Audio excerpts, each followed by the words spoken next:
মাথার উপরে যদি ছাদ থাকে গায়ে রৌদ্র লাগে না, আর মাথার উপরতে যদি ছাদরা সইরা যায় গায়ের মধ্যে পুরাপুরি রৌদ্র লাগে, গাটা জ্বলে। যা কুরিয়ার বরফেও পুরানি আর মজা না।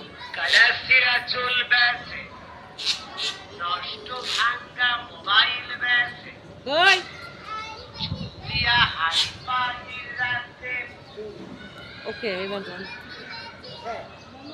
এটার আওয়াজটা আমি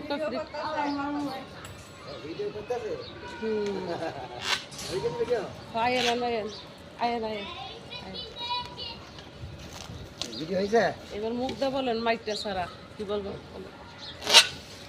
ছেঁড়া কাটা জমানো চুল থাকলে বেচতে পারেন, নষ্ট মোবাইল থাকলে বিক্রি করতে পারেন।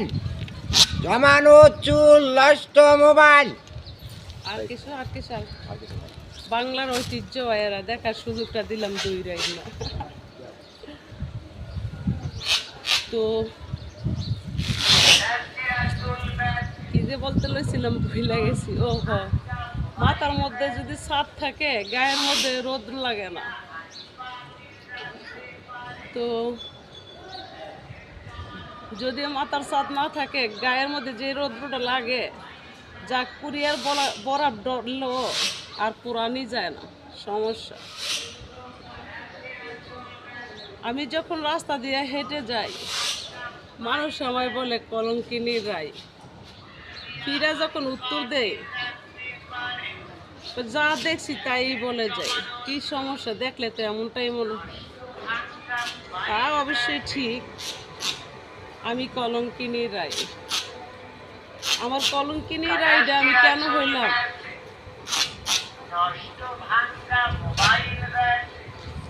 কলঙ্কিনী রাইডা আমি কেন হইলাম? মানুষের কল্যাণে কাজ করেই হইলাম। এক জীবনে এক গল্পে যারে মনে কইরা আমি সব ত্যাগ স্বীকার করলাম না তার সাথে দেখা,